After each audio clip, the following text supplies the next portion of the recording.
आदाब, आप देख रहे हैं पीर पंजाल टाइम्स और मैं हूं आपका मेज़बान मोहम्मद जाफ़र। आज हम आपकी मुलाकात ज्योतिषी विक्रम से करवाने जा रहे हैं, जिनने पीजी की है एस्ट्रोलॉजी में और साथ ही साथ 14 साल का इनके पास एक्सपीरियंस है। अक्सर लोगों के जहन में ये सवाल होते हैं कि हम ज्योतिषी के पास क्यों जाएं, और यही सवाल हम इनसे भी करेंगे कि आखिर हम ज्योतिषी के पास क्यों जाएं। सर, सबसे पहले तो स्वागत है आपका हमारे न्यूज़ चैनल में। धन्यवाद।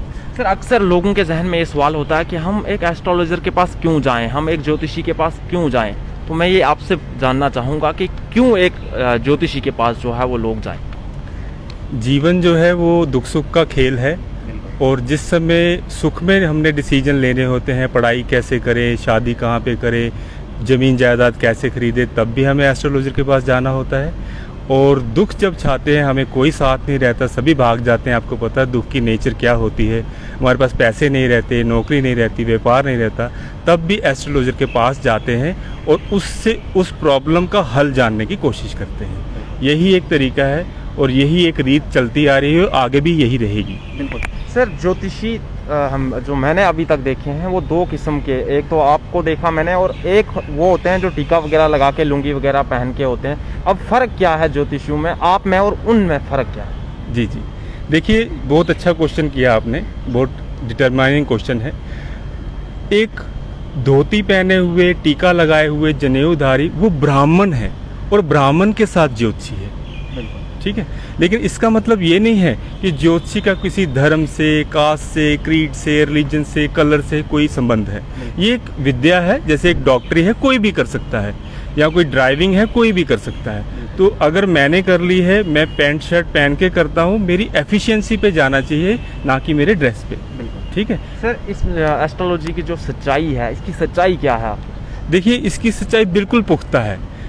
कंपनी खराब नहीं होती है, कंपनी में जो सेल्स पर्सन होते हैं वो खराब होते हैं, वो उसको मिस सेलिंग करते हैं, वो खराब इन्फॉर्मेशन अपने क्लाइंट को देते हैं, और उसके बाद जब क्लाइंट के प्रॉफिट खराब होते हैं, उनके फैसले खराब होते हैं, फिर वो कहते हैं कि ज्योतिषी खराब है।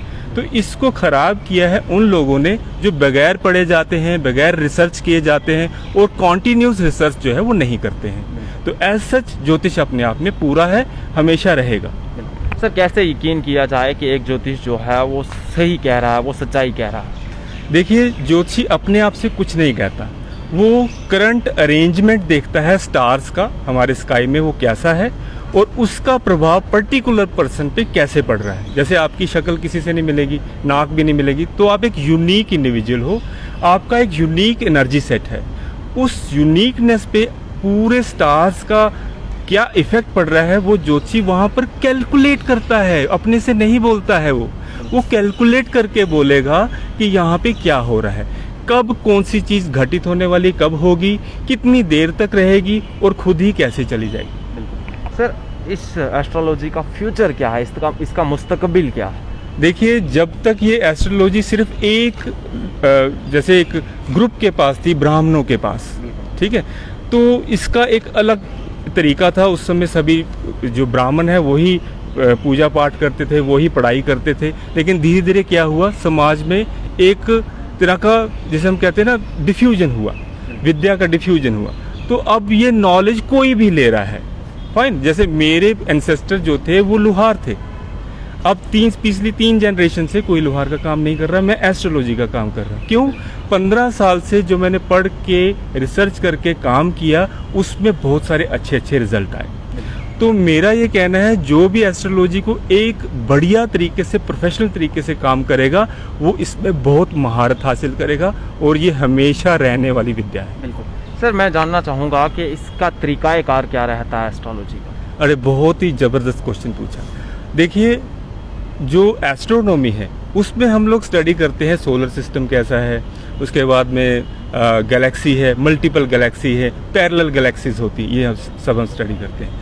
एस्ट्रोलॉजी में ह्यूमन सेंटर है, यानी अर्थ सेंटर है, उसके ऊपर बाकी जितने भी पिंड हैं, बाकी जितने भी खगोलीय पिंड होते हैं, ग्रह हैं, सितारे हैं, उसके बाद में ज़ोडिएक साइन है, उसके बाद में नक्षत्र हैं, उनका सारों का प्रभाव कैसे पड़ता है, और वो किस तरह के इमोशंस इवोक करते हैं, और किस तरह की कंडीशंस इवोक करता है, ये एस्ट्रोलॉजी बताती है। बिल्कुल सर, क्या एक जो ज्योतिष है वो भी कास्ट, कलर, क्रीड, सेक्स, इन चीज़ों पर जो है बिलीव करता है?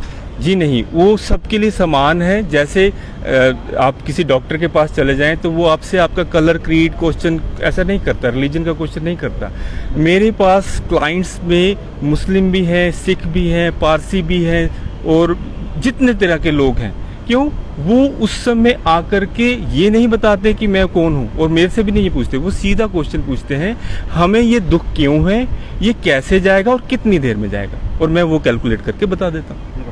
सर, अगर हमारे व्यूवर्स में कोई मतलब अब ज्योतिष बनना चाहे, किसी के दिल में ये ख्याल जाग गया हो कि मैं भी अब ज्योतिष बनना चाहूँगा, तो इसके लिए करना क्या पड़ता है? एक ज्योतिष बनने के लिए कौन सी पढ़ाई करनी पड़ती है? देखिए, इसमें दो तरीके हैं। एक तो लोग जो है संस्कृत को ऑप्ट करके फिर से इसको विद्या को सीखना चाहते हैं, तो वो तो ऐसे ज्योतिष संस्थान है वहाँ चले जाते हैं, या फिर यूनिवर्सिटीज़ हैं वहाँ पे चले जाते हैं जहाँ पे इसका संस्कृत में ही सिखाया जाता है। लेकिन एज सच ऐसा कुछ नहीं है। आप इसको इंग्लिश में भी सीख सकते हो, आप इसको उर्दू में भी सीख सकते हो, आप इसको जो है जितनी भी मल्टीपल भाषाएं हैं हमारे, उसमें सीख सकते हो। ये सारा टेक्निकल है कि कितने डिग्रीज पे कोई ग्रह जाता है, स्वीप करता है एरिया, तो वो क्या अपना बिहेवियर दिखाएगा। तो वैसे ही जैसे डॉक्टरी है कोई भी कर सकता है, जैसे कोई और प्रोफेशन है कोई भी कर सकता है, वैसे ही एस्ट्रोलॉजी कोई भी सीख सकता है। सर, अगर कोई आपके पास आना चाहे या कांटेक्ट करना चाहे, कोई अपने ऑफिस वगैरह की डिटेल वगैरह? देखिए, मैं हमेशा ओपन सेटिंग में बैठता रहा हूँ, तो नॉर्थ ब्लॉक बहू प्लाजा में मैं बैठता हूँ, सीसीडी में या किसी रेस्टोरेंट में। दिल्ली चले जाता हूँ, वहाँ पे मैं कनाट पैलेस में जो स्टारबक्स है वहाँ बैठता हूँ। बॉम्बे चले जाता हूँ तो वहाँ पे अलग से किसी रेस्टोरेंट में बैठता हूँ। मैं ये कहता हूँ खुले आम में बैठना है। क्यों? जब कोई क्लाइंट आता है वो पर्सनल प्रॉब्लम लेके आता है, तो मुझे उसको ऑफिस सेटिंग में जब सारे बैठे होते हैं वहाँ नहीं बुलाना, अकेले बुलाना है, ताकि वो खुल के अपनी बात कह सके। बहुत बहुत शुक्रिया आपका, अपना कीमती वक्त देने के लिए। तो नाज़रीन, ये थे हमारे साथ ज्योतिष विक्रम जी, जिन्होंने एस्ट्रोलॉजी को लेकर हमारे साथ खुसूसी बातचीत की। क्या कुछ रहता है इस एस्ट्रोलॉजी में और किस तरह से पढ़ाई की जाती है, इसका फ्यूचर क्या है, इन सब चीज़ों को लेकर इन्होंने तफसील से हमें जानकारी दी। उम्मीद करता हूँ आपको ये गुफ्तगू काफ़ी पसंद आई होगी। ऐसी मज़ीद अपडेट्स के लिए देखते रहिए पीर पंजाल टाइम्स। अपने मेज़बान को दीजिए इजाज़त।